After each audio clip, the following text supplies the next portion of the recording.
কি ও পতাকা ছিঁড়ে দিয়েছি তো ভালো, তো ওষুধ কাজ হচ্ছে, তার মানে ওষুধ কাজ হচ্ছে। বিজেপির পতাকা উঠছে ছিঁড়ছে না, সিপিএম কংগ্রেসের পতাকা উঠছে ছিঁড়ছে না, আইএসএফ এর পতাকা ছিঁড়ছে, মানে বুঝতে পারছে না ওষুধ কাজ হচ্ছে। তবে তবে বিজেপি ছিঁড়ুক, কংগ্রেসের ছিঁড়ুক, সিপিএম এর ছিঁড়ুক, আমি ওটা চাইবো না। গণতান্ত্রিক রাষ্ট্র, সংবিধান আপনার আমাকে অধিকার দিয়েছে, ইসিআই থেকে রেজিস্ট্রেশন করেছি আমরা, প্রত্যেকের রাইট আছে কন্টেস্ট করার, আমরাও কন্টেস্ট করছি, বিভিন্ন দল কন্টেস্ট করছে। আমি একটু আগে আসি আপনাদের কাছে। একটা এমপির কি কাজ আপনাদেরকে একটু জানতে হবে আগে। এই বনগাঁ লোকসভার প্রায় 16 লক্ষের অধিক ভোটার আছে। এই ভোটাররা যদি এই একে একে গিয়ে দিল্লিতে গিয়ে বলে আমার স্বাস্থ্যের দরকার, আমার হসপিটালে ডক্টর নাই, নার্স নাই, ঔষধ নাই, এই 16 লক্ষ মানুষ যদি গিয়ে বলে, প্রথম কথা 16 লক্ষ মানুষকে গিয়ে করে বলা সম্ভব নয়। দ্বিতীয় কথা হচ্ছে যারা শুনবেন তাদেরও ধৈর্য থাকবে না, থাকবে ভাই? সেই জন্য কি আগে ছিল 10 লক্ষের লিমিটেশন, এখন লিমিটেশনকে ক্রস করে কোনো জায়গায় 14 লক্ষ, কোনো জায়গায় 16 লক্ষ, কোনো জায়গায় 17 লক্ষ, 18 লক্ষের অধিক পর্যন্ত ভোটাররা একটা মানুষকে জিতিয়ে পার্লামেন্টে পাঠায়, তার প্রতিনিধি হিসাবে এই 16 লক্ষ, 14 লক্ষ, 18 লক্ষ মানুষের প্রতিনিধি হিসাবে একজন যায়। এই যাওয়ার নামটাই হচ্ছে, পাঠানোর নামটাই হচ্ছে ভোটাভুটি। এই ভোটাভুটিতে অংশগ্রহণ করার জন্য বিভিন্ন রাজনৈতিক দলের পক্ষ থেকে বিভিন্ন প্রার্থীকে দাঁড় করায়, নির্দল থেকে দাঁড় করায়, সবাই যে যার মতো বক্তব্য দেয়, এই করব সেই করব, অনেক কথা বলে, যে যার মতো মানুষ যাদেরকে ভরসা করবে, সংখ্যাগরিষ্ঠ ভোট যার কাছে যাবে, সে এই 18 লক্ষ 16 লক্ষ মানুষের জনপ্রতিনিধি হয়ে পার্লামেন্টে গিয়ে মানুষের কথা বলবে। এটা একটা এমপির কাজ। অভাব অভিযোগগুলো শুনবে, কোথায় ব্রিজ নাই, কোথায় কলেজের দরকার, কোথায় রাস্তাঘাটের দরকার, কোথায় হসপিটালে ডক্টর দরকার, কৃষকদের স্বার্থের কথা বলা, মৎস্যজীবীদের কথা বলা, সরকারি কর্মচারীদের ডিএ বাড়ানোর কথা বলা, সমকাজে সমবেতনের কথা বলা, এক কথায় মানুষের যে অভাব অভিযোগগুলো আছে সেইগুলো জেনে পার্লামেন্ট উত্থাপন করা। যেই সরকারি থাকুক না কেন, সরকার পক্ষের কাজ হবে এটাকে নোট ডাউন করবে, কনসার্ন ডিপার্টমেন্টাল মিনিস্টারের মাধ্যমে এই সমস্যাগুলো সমাধান করবে। এটা একটা সিস্টেম। কিন্তু দুঃখের বিষয়, আমরা যাকে পার্লামেন্টে পাঠালাম তিনি শুধুমাত্র বিভাজনের কথা বলে গিয়েছেন। তার মুখ থেকে গঠনমূলক কথা আজও পর্যন্ত শুনতে পেলাম না। সব সময় ক্ষমতায় টিকে থাকবো, ভোটটা কিভাবে পাবো, এমপি কিভাবে হব, মিনিস্টার কিভাবে হব, সেই কথা ভাবলেন। কিন্তু যারা ভোট দিয়ে তাকে পার্লামেন্টে পাঠালো, এই 5 বছর ধরে সেই মানুষদের জন্য কটা কাজ করেছে তিনি একটা শ্বেতপত্র প্রকাশ করে দেখাক। শান্তনুবাবুর সৎ সাহস থাকলে, শান্তনুবাবু 1 বছরে একটা এমপির ল্যাডে 5 কোটি টাকা আছে, 5 বছরে 25 কোটি টাকা শান্তনুবাবু কোথায় খরচ করেছে আশা করছি তিনি শ্বেতপত্র প্রকাশ করে দেখিয়ে দেবেন। কিন্তু আমি আপনাদের দায়িত্ব নিয়ে বলতে পারি এটা উনি দেখাতে পারবেন না, কারণ তিনি তো মানুষের কাজই করেননি, তিনি শুধু ভোট দিয়েছে। তুমি নমশূদ্র, তুমি মতুয়া আমার ভাই, তুমি হিন্দু আমার ভাই, অমুকের সাথে বিভাজন করো, অমুককে দেশ থেকে তাড়িয়ে দাও, এই বলে শুধু ভোটটা নিয়েছে। আর ভোট নিয়ে 5 বছর উনার এমপি হলেন, মিনিস্টার হলেন, উনার এই পিরিয়ড শেষ হয়ে গিয়েছে, উনি পেনশন পাবেন। আর যারা শান্তনু ঠাকুর মহাশয়ের কথাকে ভরসা করলেন, এবার হয়তো মোল্লাগুলোকে দেশ থেকে তাড়িয়ে দিয়ে ওই জমিটা আমি পাবো, ওই বাড়িটা আমি পাবো, সব ভাগ করে দিয়েছিল তো ভাই, তুই এটা পাবি, সেটা পাবি, এইটা পাবি, আমাকে ভোট দে। তাদের অবস্থা দেখুন, এই মার্কেটে ঘুরে দেখুন। আজ থেকে 2014 সালের আগে তাদের যে পরিস্থিতি ছিল আর আজকের ডেটে দেখুন, মার্কেটে গিয়ে দোকানদার বন্ধুরা, মার্কেট তো অনেক বড় আছে, তাদের আরো অবস্থা তলনিতে চলে যাচ্ছে। কিন্তু আমি কি দেখলাম, এমপি হলেন প্রথমে বাড়ি থেকে, ওই বাড়ি থেকে আমার এমএলএ হয়ে গেল। আর আপনার আমার বাড়ির ছেলে মেয়েরা দেখুন, চাকরি যারা করছিল মেধার ভিত্তিতে এই দুর্নীতিগ্রস্ত তৃণমূল সরকারের জন্য আপনার আমার বাড়ির ছেলের চাকরিটা বাতিল হলো, বা আপনার আমার বাড়ির সন্তানেরা মেধাযুক্ত হওয়ার পরেও চাকরিটা আমরা পাচ্ছি না। আমাদের চাকরি, আমাদের মেধাগুলো 15 লক্ষ 20 লক্ষ টাকায় বিক্রি হয়ে যাচ্ছে। আমরা দিনের শেষে ভোটার কি পেলাম? একটা এমপির কাজ কি? যেমন অভাব অভিযোগগুলো উত্থাপন করা পার্লামেন্টে, সাথে সাথে সরকার পক্ষ যে বিলগুলো নিয়ে আসবে সেই বিল যদি জনগণের পক্ষে আসে সেটাকে সাধুবাদ জানানো, আরো ভালো করে জনগণের কিভাবে হয়, এই বিলের পক্ষে জনগণ কিভাবে ফ্যাসিলিটি নিতে পারে সেই বিষয়ে মতামত প্রদান করা। আর যদি কোনো বিল জনগণের বিপক্ষে যায় তার এক্সট্রিম বিরোধিতা করা, এইটা একটা কাজের মধ্যে পড়ে। আর একটা গুরুত্বপূর্ণ কাজ, সরকার পক্ষের অনেক সময় অনেক বিষয়ে তাদের জানকারি নাও থাকতে পারে, ইউনিক আইডিয়া নাও থাকতে পারে। সেই ইউনিক আইডিয়া দেওয়ার জন্য আগামী দিনে আমাদের দীপক মজুমদারকে আমরা পার্লামেন্টে পাঠাতে চাইছি। সরকার পক্ষের কাছে যে আইডিয়া নাই সে আইডিয়া আমরা দেব। এইগুলো তো কাজ, প্রধান কাজ। আমি ইউনিক আইডিয়ার কথা একটা বলছি। মুখ্যমন্ত্রী মমতা ব্যানার্জি মহাশয়া বারবার একটা কথা বলে, কি বলুন তো? দালাল হসপিটালে দালাল রাজ, দালাল রাজ, দালাল রাজ বলেনি?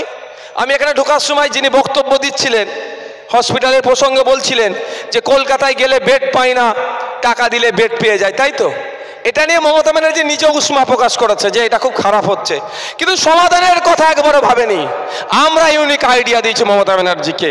এখানের ব্লক হসপিটাল, এই উত্তর 24 পরগনার জেলা হসপিটাল এবং কলকাতার যে সমস্ত হসপিটালগুলো আছে সরকারি, প্রত্যেকটা হসপিটালের সামনে ডিসপ্লে বোর্ড লাগিয়ে দেওয়া হোক। ওই হসপিটালগুলোতে কটা আইসিইউ আছে বেড, কটা আইডিইউ বেড আছে, কটা ফিমেল ওয়ার্ড আছে, কটা মেল ওয়ার্ডে কটা বেড আছে, শিশুদের জন্য সংরক্ষিত কটা আছে, এক কথায় ওই হসপিটালে বেডের সংখ্যা কত আছে সেটা লাগিয়ে দেওয়া হোক হসপিটালের সামনে, এবং কত বুক আছে আর কত খালি আছে ওটাও দিয়ে দেওয়া হোক। তাহলে দালালরা আপনার আমার কাছ থেকে 15-20 হাজার টাকা চাইতে পারবে? পারবে ভাই? আপনার এখানে লোকাল স্টেশনের নাম কি? মসলন্দপুর। আপনারা শিয়ালদা থেকে এই বনগাঁ লোকাল ধরে ফেরেন, আপনারা কি এসে 3 নম্বর প্ল্যাটফর্মে উঠে যান? কি এসে কি করেন? ডিসপ্লে, শিয়ালদা ঢোকার আগে যখন হাঁটেন বড় করে ডিসপ্লে বোর্ড লাগানো থাকে না স্টেশনের একদম ঢোকারেতে, বা মাইকে অ্যানাউন্সমেন্ট করে। আমরা ম্যাক্সিমাম কিন্তু মাইকে অ্যানাউন্সমেন্টের অপেক্ষায় থাকি না, আমরা কি দেখি ডিসপ্লে বোর্ডের। বা স্টেশনের মধ্যে ঢুকেও দেখবেন ডিসপ্লে বোর্ড প্রচুর থাকে, দেখে নেই কি বনগাঁ লোকাল অত নম্বর প্ল্যাটফর্মে দেবে বা আসবে, আমরা অত নম্বর প্ল্যাটফর্মে কি জানি? যাই তো। তো আমরা যদি হসপিটালের সামনেতে গিয়ে দেখি কলকাতা পিজি হসপিটালে, চিত্তরঞ্জনে, মেডিকেলে আমার ধরনে কোনো একটা পরিবারের লোককে ভর্তি করতে হবে, আমরা কোনো দালালের কাছে যাব না, সোজা চলে যাব কি ডিসপ্লে বোর্ডের সামনে, গিয়ে দেখে নেব কটা বেড কি কি খালি আছে। আমাকে তখন আর দালালরা 20 হাজার টাকা নিয়ে বেড দেবেন, আমি নিজে থেকে গিয়ে বেডটা নিয়ে নেবো ভাই? গিয়ে তো চার্জ করতে পারবো, যা কনসার্ন ডাক্তার থাকবে যে বেড খালি আছে আমার বেড দাও। এই ইউনিক আইডিয়া আমরা সরকারকে দিতে চাই। এই ইউনিক আইডিয়া সরকারকে কিভাবে দেব? যেখানে দেশের আইন তৈরি হচ্ছে সেখানে আপনাদের লক্ষ্যে পৌঁছাতে হবে। আপনাদেররা যদি না পৌঁছাতে পারেন আপনাদের লক্ষ্যে, তাহলে ওই শান্তনু বাবুর মতো হবে। বছর যাবে আসবে, ভোটের সময় আসবে, সিএর নামে নাটক করে ভোটটা নিতে চাইবে।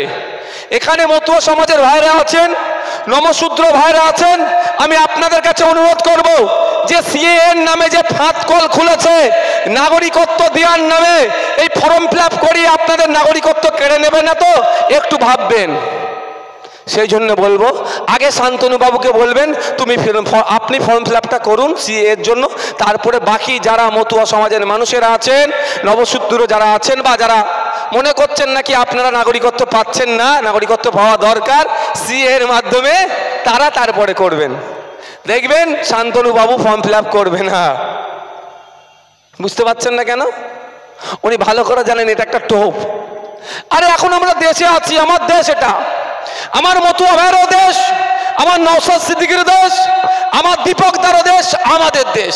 আমরা সরকারি হসপিটালে যাচ্ছি, পরিষেবা পাচ্ছি, সরকারি বাসে চড়ে পরিষেবা পাচ্ছি, সরকারি চাকরি পাচ্ছি, রেশন পাচ্ছি, বাচ্চাদের স্কুলে পাঠাচ্ছি, সবটাই আমরা পাচ্ছি, আবার নতুন করে আমাদের নাগরিকত্ব আবার কি দরকার? এটা একটা ফাঁদ। অসমে চলে যান, 1971 সালের তারা করেছিল এনআরসি। সেখানে গিয়ে দেখুন, যদি কেউ মনে করে সিএ করে মুসলমানদের ক্ষতি করে দেবে, এখানে যারা মুসলিম সমাজের মানুষেরা আছেন আপনাদের বলে রাখছি, ভয় পাওয়ার কোনো জায়গা নাই। কে তাড়াবে আপনাদেরকে? কে তাড়াবে আপনাদেরকে? অমিত শাহজি, এই শান্তনুদার বস অমিত শাহজি, সে কেন? তাদের বস মোদিরও ক্ষমতা নেই দেশ থেকে ভারতীয়দেরকে তাড়ানোর। এটা মাথায় রাখবেন। শুধু ভয় দেখিয়ে এটাকে টোপ হিসাবে ব্যবহার করা হচ্ছে। সিএটা হচ্ছে একটা ভোট ধরা কল। সিএ কে দেখিয়ে বিজেপি শান্তনু বাবুরা তাদের মতো ভোট নিতে চাইছে, আর সিএ এর ভয় দেখিয়ে মমতা ব্যানার্জি তার মতো ভোটটা নিতে চাইছে।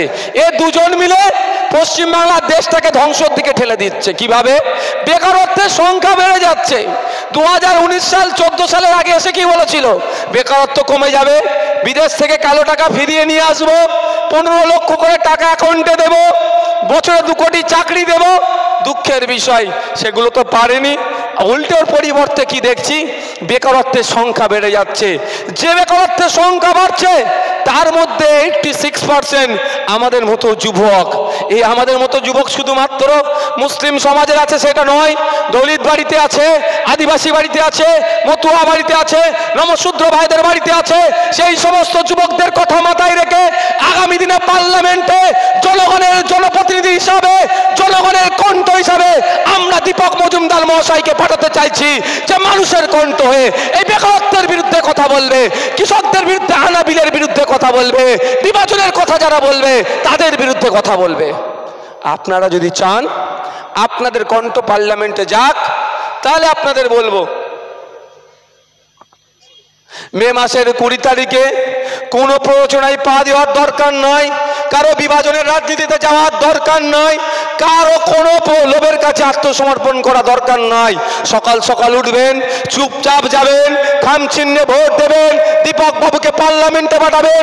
দীপক বাবু পার্লামেন্টে গিয়ে এই বন্যা লোকসভার যে চাওয়া পাওয়া, অভাব অভিযোগ যেগুলো আছে সর্বপ্রথম সেইগুলো নিয়ে তিনি সোচ্চার হবেন, এবং সেখান থেকে তার এমপি ল্যাডের জন্য বছরে 5 কোটি টাকা, 5 বছরে 25 কোটি টাকা যেটা আছে তার সাথে সাথে আরো ডেভেলপমেন্ট করার জন্য আরো বেশি টাকা বার করে নিয়ে এসে যাতে বনগাঁর মানুষের উন্নয়ন করা যায়, সেই লড়াইয়ে তিনি বলিষ্ঠ কণ্ঠে থাকবে। আপনাদের কাছে আশা করছি কোনো প্রয়োজনে পা দেওয়ার দরকার নেই। আপনাকে আমাকে হিন্দু মুসলমানের খেলা খেলিয়ে দিতে চাইছে, আমি ভাই খেলতে পারবো না। কারণ আমার পাশের বাড়ির তাপস বাবুর ছেলে, আমার পাশের বাড়ি তাপস বাবুর রেশনটা চুরি করে নিয়েছে। এই নামটা কি গো? এই জ্যোতিপ্রিয় মল্লিকরা, আর আমাকে হিন্দু মুসলমানের কথা বলছে। আমার পাশের বাড়ির তাপস কাকুর ছেলের চাকরিটা এই মমতা ব্যানার্জির সরকার কেড়ে নিয়েছে, চুরি করেছে। আমাকে বলছে হিন্দু মুসলমানের গল্প করো, আমার দ্বারা হবে না। আমার পাশের বাড়ির সে আরিয়ার ভাইয়ের রেশনটা, তার বাচ্চাটা যে মিড ডে মিল খেতে যায়, এখন মিড ডে মিল খেতে যায় হচ্ছে, খারাপভাবে নেবেন না, পড়াশোনাটা প্রাইমারি স্কুলে ধ্বংস করে দিয়েছে এই মমতা ব্যানার্জি সরকার। এই বিশ্বজিৎ বাবুর দলের, বর্তমান দলের সরকার ধ্বংস করে দিয়েছে। যে মিড ডে মিলটা পেত সেখান থেকেও এই জ্যোতিপ্রিয় বাবুরা লুট করছে। তার ছেলে চাকরি চুরি গিয়েছে, আর আমাকে বলছে হিন্দু মুসলমানের খেলা খেলতে। আমার দ্বারাই সম্ভব নয়। আমি দুজনেরই যাতে চাকরি বাঁচে, রেশনটা ঠিকঠাক করে পায়, এবং এরা চেষ্টা আমরা করছি।